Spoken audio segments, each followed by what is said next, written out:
స్నానం ఎంతసేపు చేయాలి, ఏ సమయంలో చేస్తే మంచిది అనే సందేహం చాలామందికి వస్తూ ఉంటుంది. దాని గురించి డీటెయిల్గా వీడియోలో తెలుసుకుందాం.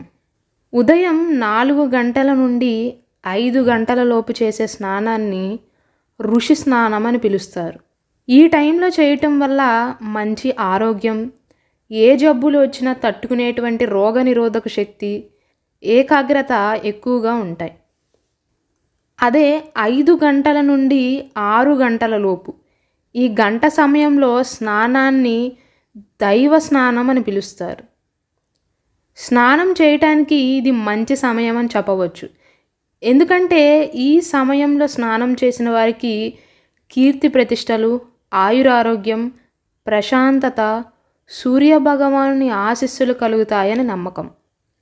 6 గంటల నుండి 8 గంటల లోపు స్నానం చేస్తే దాన్ని మానవ స్నానం అని పిలుస్తారు. 8 గంటల తర్వాత చేసే స్నానాన్ని రాక్షస స్నానం అని పురాణాల్లో చెప్పబడ్డాయి. 8 తర్వాత చేస్తే డబ్బు నష్టం, పరువు ప్రతిష్టలు దెబ్బతింటాయి. ఒకవేళ 8 లోపు చేయటం కుదరకపోతే సూర్యాస్తమం కొద్దిసేపట్లో అవుతుంది అనే ముందు చేయటం మంచిది.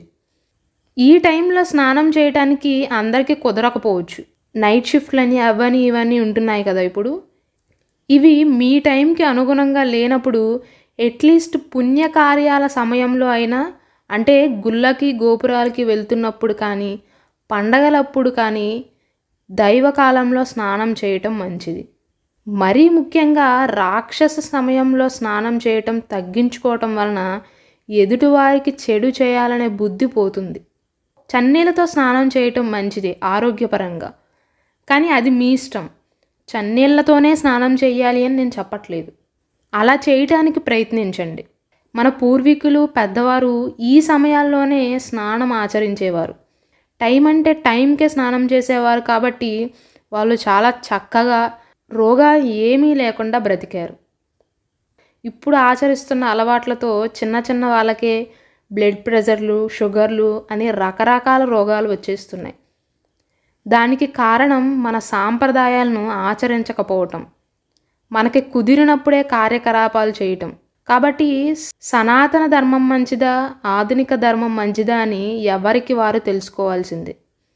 కొంతమంది అయితే 3 రోజులకి 4 రోజులకి స్నానం చేస్తూ ఉంటారు. మానవ శరీరం పైన సుమారు 1000 రకాల జాతుల బ్యాక్టీరియా ఉంటుంది. రోజుకి ఒక్కసారైనా స్నానం చేయకపోతే శరీరం పైన చెడు బ్యాక్టీరియా ఏర్పడి దుర్వాసన, కొత్త రోగాలు వస్తాయి. అంతేకాదు దరిద్ర లక్ష్మి ఆవహిస్తుంది. కొంతమంది మరీ ఎక్కువగా స్నానాలు చేస్తూ ఉంటారు, రోజుకి 4-5 సార్లు. అలా చేయటం కూడా మంచిది కాదు. మానవ శరీరంపై ఉండాల్సిన అతి సూక్ష్మమైన వ్యవస్థ దెబ్బతింటుంది. కొంతమంది భోజనం తిన్నాక స్నానం చేస్తే మంచిగా నిద్రపడుతుందని అలా చేస్తారు. నిజానికి భోజనం చేసిన వెంటనే స్నానం చేయకూడదు. అలా చేస్తే ఆరోగ్యానికి కొన్ని ఇబ్బందులు రాక తప్పదు. శుభ్రంగా స్నానం చేశాక భోజనం తినటం ఉత్తమం. అలాగే ఇంకో సందేహం కూడా చాలామందికి ఉంటుంది.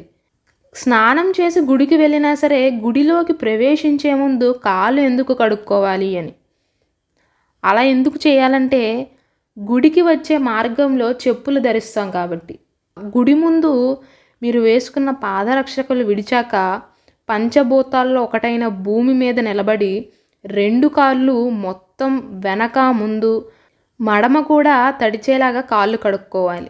మా ఛానల్లోని వీడియోస్ మిస్ అవ్వకుండా ఉండాలంటే కింద సబ్స్క్రైబ్ బటన్ నొక్కి పక్కనే ఉన్న గంట సింబల్ని ప్రెస్ చేయండి.